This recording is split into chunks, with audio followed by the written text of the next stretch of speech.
avisando bien vivo. ¿Cómo les va? Tercera emisión de Facebook Live de Film and Arts a través de Facebook Live. Hola Javier, les presento, tenemos otro talento del arte, pero esta vez un talento del arte que ama el teatro. Exacto. El teatro, el musical. Javier Guillermo Poncio. Javier, bueno, como verán, últimamente son todos talentos hiper jóvenes que tienen una experiencia increíble. Javier es director de arte, vestuarista de obras de teatro, de musicales. Contame cómo fue que llegaste a ese... Yo primero comencé estudiando cine. Cuando estaba estudiando tenía una profesora que se llama Cris Martínez que me llevó a trabajar con ella como asistente, con la cual aprendí un montón. Y después me llevó a conocer todo este mundo del diseño de vestuario. Trabajé con ella alrededor de 5 años y después llegó un momento en el que dije, ok, ya quiero como largarme solo. Y ahí empezó mi incursión solo dentro de lo que es el diseño de vestuario.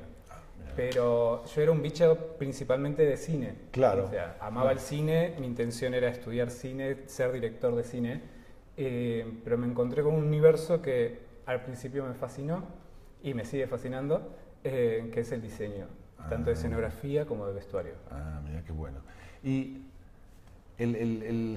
a ver, es totalmente diferente ver una pantalla o ver una foto que ver la cosa en vivo, la manifestación en vivo. El teatro es un acto efímero, algo que sucede, es en el momento y es totalmente diferente al cine. ¿Cómo vivís vos esa diferencia? Yo creo que al tener como la escuela del cine, en mi caso en particular, la mayoría de mis vestuarios son más cinematográficos que teatrales. No sé si eso es un beneficio, no sé si es un beneficio o a mí me gusta realizar los vestuarios con un nivel de detalle que a lo mejor en el teatro no se suele tener. Ah, qué bueno. En un principio, dependiendo de la obra que uno haga, en la época en la que esté, me gusta que el vestuario sea visto por una persona que esté a 50 centímetros y sea perfecto, como aquella persona que esté en la última fila de la platea y también lo pueda disfrutar de la misma forma.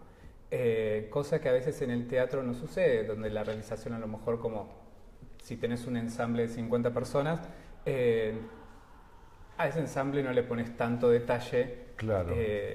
Pero a mí me gusta ponerle mucho detalle al Qué vestuario. bueno, me encanta el detalle, me haces acordar una entrevista que hicimos en los Tony. Sabías que Film and Arts transmite en vivo los Tony y hace 2 años fuimos por primera vez a hablar con la gente, con los premiados en la alfombra roja, y uno de los premiados, vestuaristas, dijo algo que me hizo acordar a vos. Es un poquito diferente. Él dijo, a mí me gusta hacer el vestuario, pero para que parezca ropa real. Sí. Es parecido a lo que vos planteás. Es decir, que la ropa de teatro, aunque sea de época, tiene que ser, él decía, que sea ropa usable, que uno se imagine que puede salir a la calle con esa ropa. Claro, eso es lo que a mí lo que me pasa con casi siempre con el teatro y lo que es la moda, la diferencia del diseñador de vestuario y del diseñador de moda. Uno cuando diseña vestuario, está bien, uno se rige en la época, si nos toca una época determinada, uno se rige con los patrones de la moda de esa época, pero a su misma vez uno no está vistiendo una persona, sino que viste un personaje. Que esa es la diferencia de la moda y del vestuario. Nosotros somos como psicólogos, analistas, tratamos de... Visuales. Claro, y a través de todas las herramientas que podamos tener, darle al espectador el concepto de este personaje. Entonces uno trabaja con un concepto, no trabaja con moda.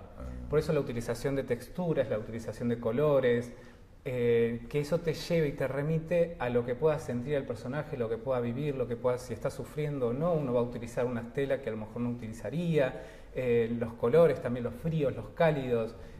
Todos esos elementos te permiten como darle al actor las herramientas que le sirven también para componer el personaje. Claro. Porque uno está aportando al director, principalmente de la obra o de la serie o de la película, las herramientas al actor para que llegue a ese personaje. Es muy distinto vestir a un personaje de azul oscuro, de raso, o vestirlos de negro y de lana. Claro.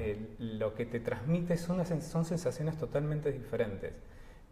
Y por eso es la diferencia que yo...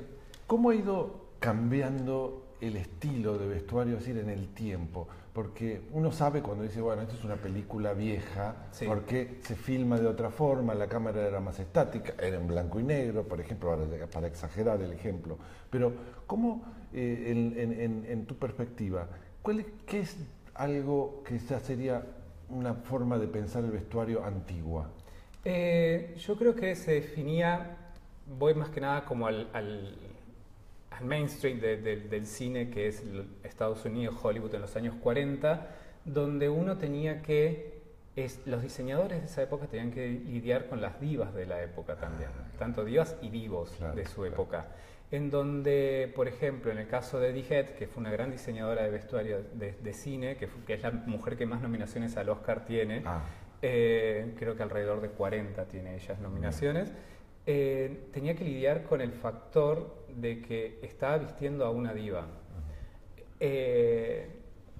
Entonces se encontraba con esta situación en donde no solo tenía que vestir al personaje en cuestión, sino también a la actriz. En el caso de Joan Crawford, Bette Davis, muchas de esa época, en donde el ego los tenían muy altos. Claro. Entonces tenían que lidiar con esto. Entonces yo creo que eso ha cambiado. Ajá. Ahora el actor está como más dispuesto a entregarse al personaje y a la época también. Sí. Antes uno hacía, no sé, uno puede ver Quo Vadis o puede ver Hércules o puede ver cualquiera películas de esas, y uno dice, la gente no se vestía verdaderamente así en la época. Ah, claro. Primero no eran tan limpios como los muestran en la imagen. Claro. Cuando uno ve representaciones del medioevo en películas del 40 o del 50, los ves a los actores muy limpios, muy pulcros, y no era así. No era eso lo que se vivía. En cambio, todos perdían los dientes, por ejemplo. Y ahora lo que es interesante es como que ahora se trata de ser más realista en ese contexto. Claro. Entonces esa es como la diferencia que yo encontraría. El realismo. Tratar de la búsqueda del realismo. Mira qué interesante. Contame algo de tus últimos proyectos o alguno futuro. ¿Qué es lo último que te entusiasmó? Sé que hiciste Natalia y Pierre. Yo hice, en Ecuador hicimos Natalia, Pierre y Gran Cometa, que fue la primera, que bueno, que ha sido premiada, el último Tony, el último gran premio Tony fue ganado por Natalia Pierre. Y además tuvo un montón de nominaciones, y nosotros lo hicimos, que fue la primera vez que la obra salía de Broadway. Ajá. Lo hicimos hace 3 años, Desma Loif pudimos comprar los derechos, la realizamos en Ecuador, en Quito. Y fue una gran sorpresa porque primero era la primera vez que la obra salía, y segundo, lo interesante que tiene esa apuesta es la búsqueda del anacronismo, tratar de irte de la época en sí. Por más que estamos como La Guerra y la Paz, que la transmiten por aquí y demás, en 1812, y el título de la obra ya es Natalia, Pierre y Gran Cometa de 1812, juega con el anacronismo de que los personajes principales están en 1812, pero todo el ensamble no está en 1812, está en la actualidad. La música también es rock, es una ópera rock, y eso es lo que tiene como interesante, porque aparte ya la obra de por sí, la apuesta es una apuesta bastante extraña, bastante rara. Usan todo el escenario, y la gente está sentada arriba del escenario, al lado de los actores. Y además de interesante es que ese anacronismo se ve en todos los rubros. Se ve en la iluminación, en el vestuario, en la escenografía. Y pese a eso, vos te sentís que estás en un bar de Rusia del año 1812. Qué bueno. Que eso es lo interesante. Que eso es lo interesante. Y de repente te aparece gente haciendo malabares, una actriz que le rompe el cuadro a la cabeza a otro. Claro. Es muy, muy interesante. Hasta con intervención de lo que es el clown. Claro, el clown, ¿no? Claro. Y es más, y yo al trabajar con esto, con esta propuesta, ya venía como de Broadway y demás, aunque el diseño mío fue totalmente original, yo traté de buscar elementos de la actualidad traspasados al vestuario. Por ejemplo, en el vestuario del personaje de Sonia, que es la mejor amiga de Natalia, ella toda la pasamanería, los adornos de sus vestidos eran de tachas. No tachas plateadas, sino en color cobre. Y así, bueno, todo el resto. Mira, qué bueno, qué interesante. Te voy a proponer algo, Javier. ¿Qué te parece si hacemos un recorrido por las... Film and Arts tiene las series de época, tiene las mejores series de época. La Film and Arts es una de las especialidades de Film and Arts son las series de calidad, y dentro de ellas las series de época es algo que la audiencia de Film and Arts valora muchísimo. Sí. Y vamos a hacer te propongo hacer un recorrido por algunas de las series, algunas fotos, y ver, pero hacer un recorte del vestuario, ver qué pasa con el vestuario en algunas de las series que tenemos en este momento en la pantalla. ¿Vale? Perfecto, sí, genial. Mira, bueno, por ejemplo, arrancamos por Wolf Hall. Wolf Hall es una serie protagonizada, veamos el primer slide. Él es Mark Rylance. Él ganó como premio al mejor actor principal, y esta serie ganó el Globo de Oro en el 2016, el BAFTA. Es un retrato de Thomas Cromwell, el brillante consejero de Enrique VIII. Es una película, una miniserie de 7 episodios, súper dramática, con un nivel de producción infernal. Acá lo tenemos a Thomas Cromwell. ¿Qué podemos ver en Thomas Cromwell que nos llama la atención primero? O sea, acá tenemos una buena imagen, porque tenemos como el claro ejemplo de las posturas de Enrique VIII y sus lacayos, en este caso. Mira. Entonces, donde podemos ver claramente el típico adorno del vestuario de Enrique VIII es perteneciente al rey. O sea, el rey es el único que tenía acceso a ese tipo de adornos.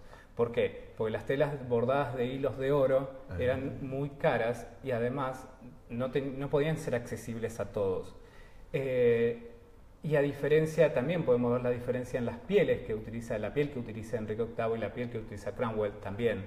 O sea, en esa época, el que tenía acceso a los grandes bienes era el rey. Claro, el único. Y la corte tenía, como se dice ahora, un buen pasar, sí. No eran pobres, pero tampoco podían acceder al traje del rey. Exacto. Claro. Es lo que pasaba después con, por ejemplo, más adelante en el tiempo, el zapatito clásico rojo de Luis XV, que ese zapatito lo podía usar él solamente. Y si alguien de su corte usaba el zapatito rojo, también era decapitado o mandado al exilio.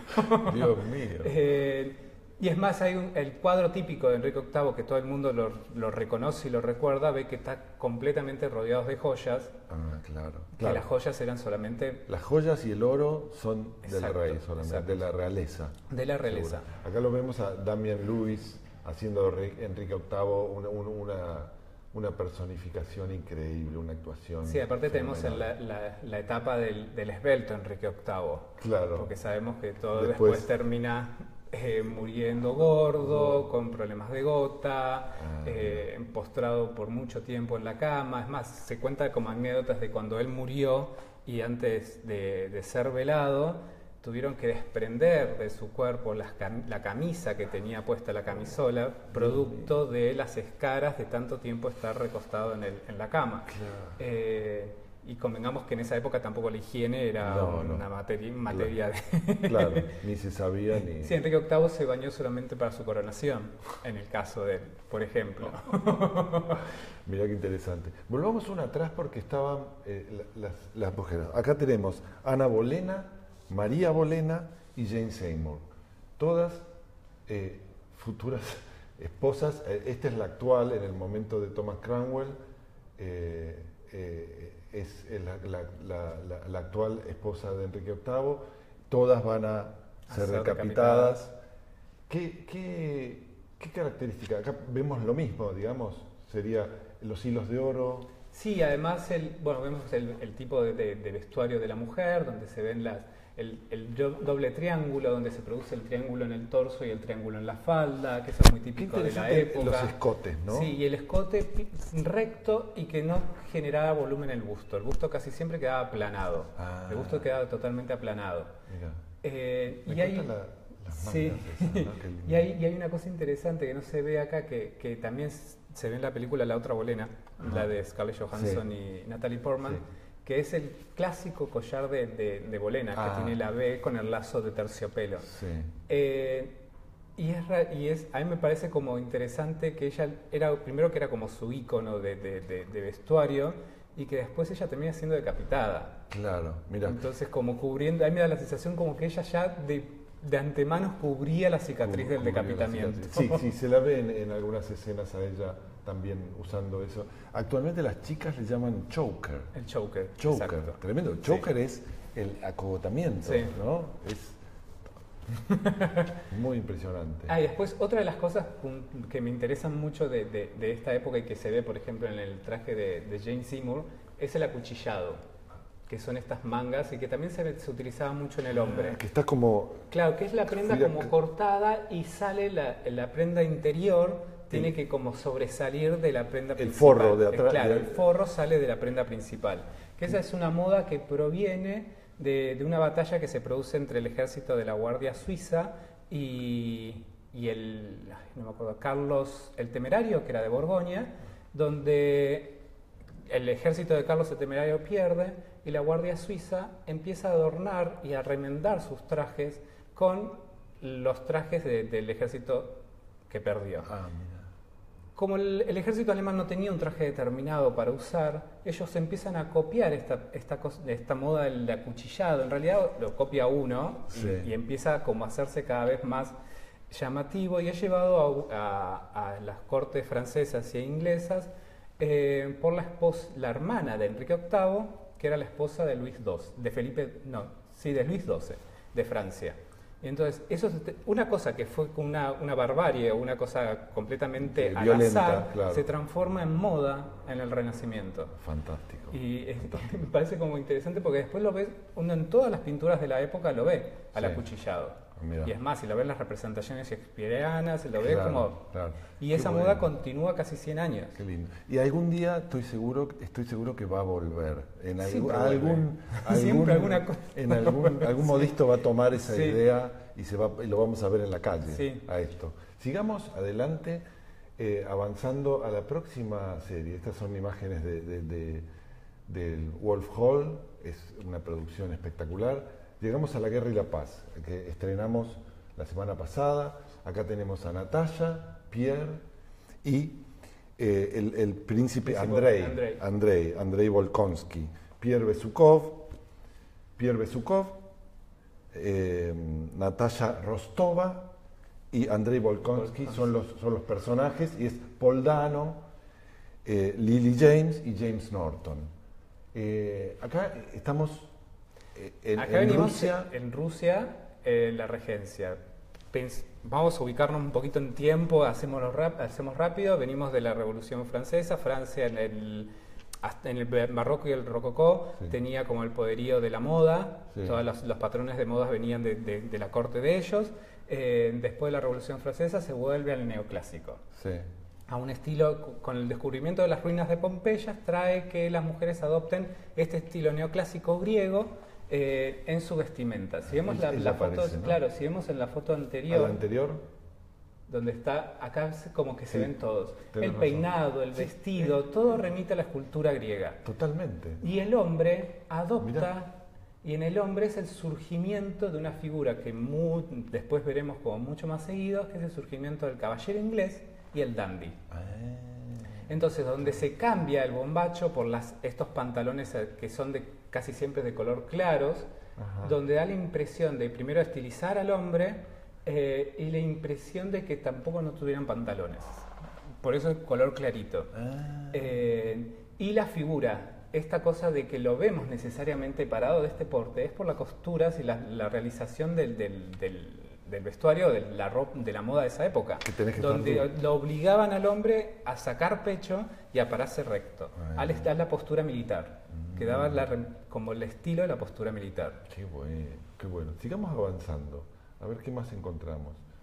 Acá, mirá qué interesante. Esto es casi contemporáneo, Claro. se ha vuelto a esto, ¿no? Claro, porque se utiliza esta levita, tranquilamente la podemos utilizar ahora, y eso es lo bueno de esta moda, de este tiempo. Y es más, si nosotros vemos la mayoría de las tropas, de los ejércitos, copiaron, como vemos acá, mucho de la moda del ejército francés, post-revolución. Claro. Es más, el ejército argentino también. Francia dando la pauta de la moda. Exacto. hasta incluso a partir de los ejércitos, Claro. de los uniformes.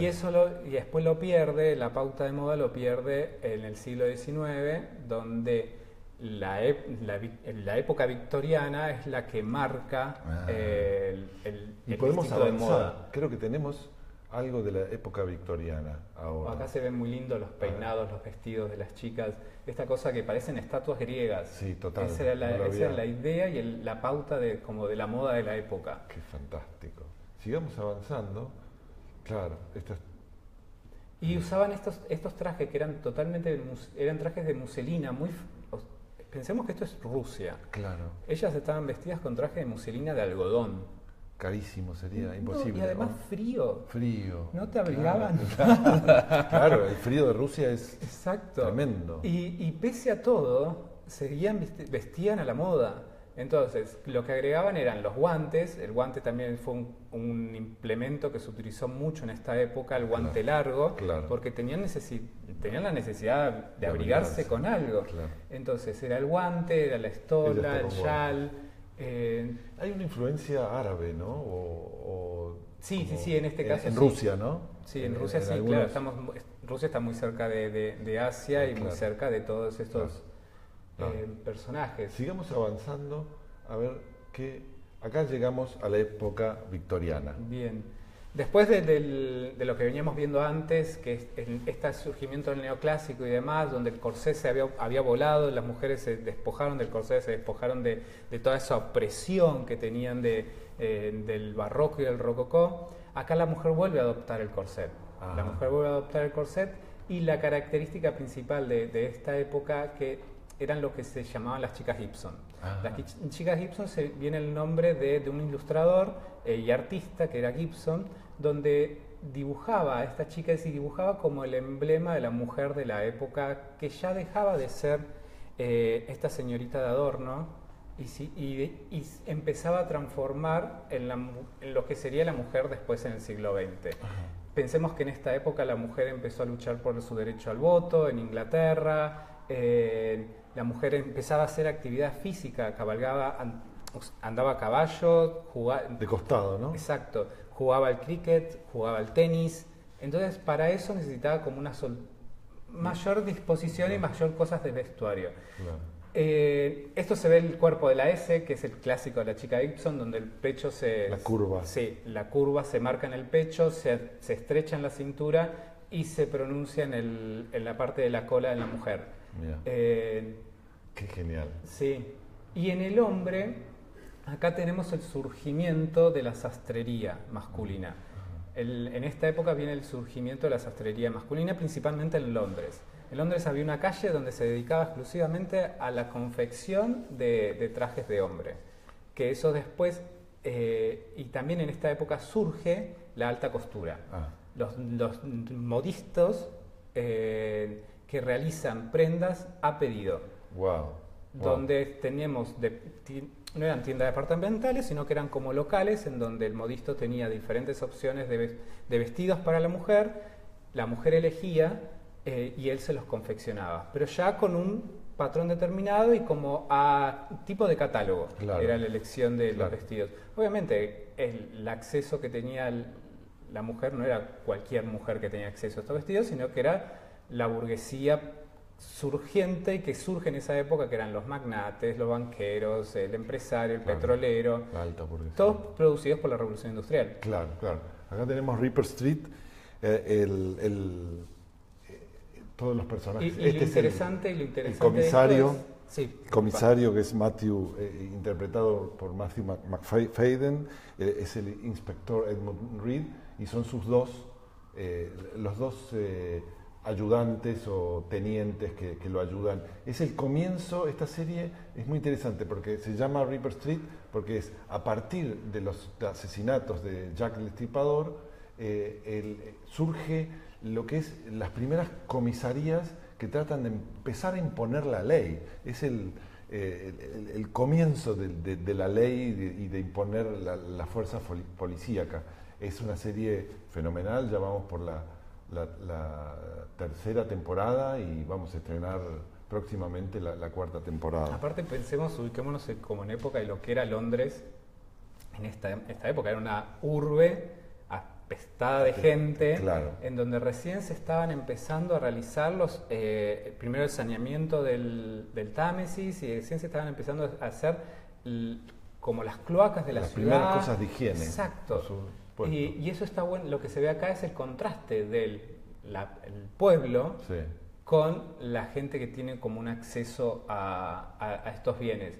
Y esto es lo que yo te decía con respecto al trabajar diferentes texturas. Uno ve acá que el pueblo está muy texturado, mucha lana, tejidos gruesos, que eran en realidad lo que tenía acceso el pueblo. Claro, el pueblo tenía acceso a este tipo de telas. Todas las telas que son como más rígidas de paño o de seda, tampoco tenía acceso en esta época, claro, a eso. Hagamos un salto a 1950, con Velvet. Comienzan las grandes tiendas. ¿Cómo surgen las grandes tiendas? Las grandes tiendas surgen con la necesidad de la gente, de la clase media, a tener acceso a los vestidos que la mujer soñaba. Ah, mira, siempre es un tema económico, ¿no? Claro, la moda siempre está determinada por lo económico. Mismo en la actualidad, claro, no todo el mundo tiene acceso a un Versace, a un Louis Vuitton o a un Armani. Sí. Tal cual. Pero hoy son las marcas.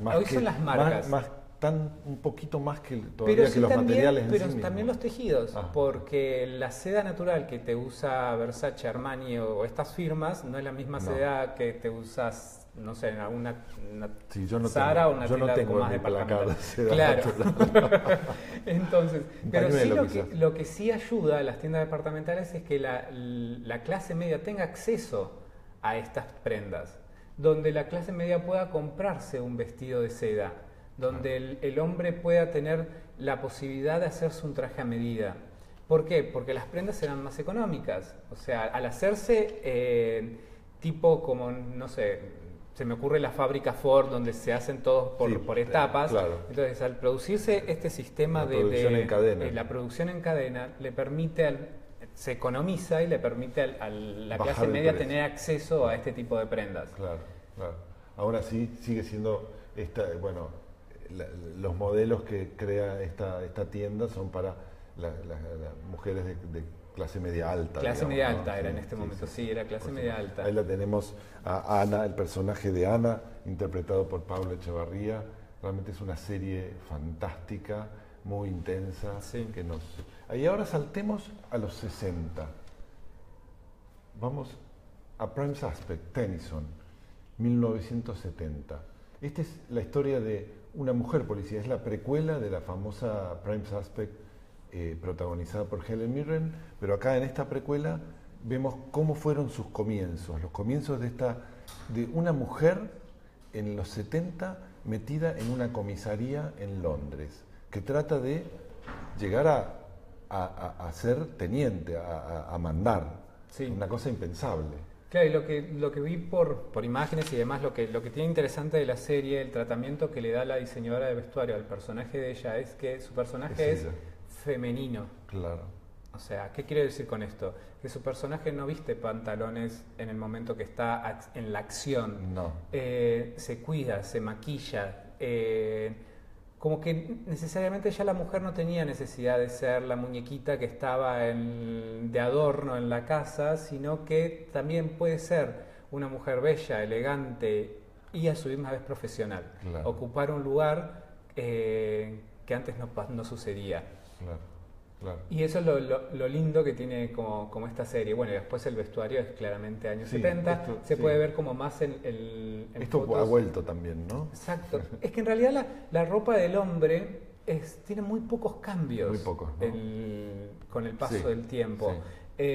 tenemos periodos como muy marcados, el barroco y el rococó, donde el hombre tenía una cosa como mucho más adornada, después pasa al dandy, pero el dandy ya se instala y la figura del dandy, el caballero inglés, se instala muy fuerte y no hemos logrado salir de eso. No, tal cual. Sigamos viendo cómo eran los colores, por ejemplo, en los 60.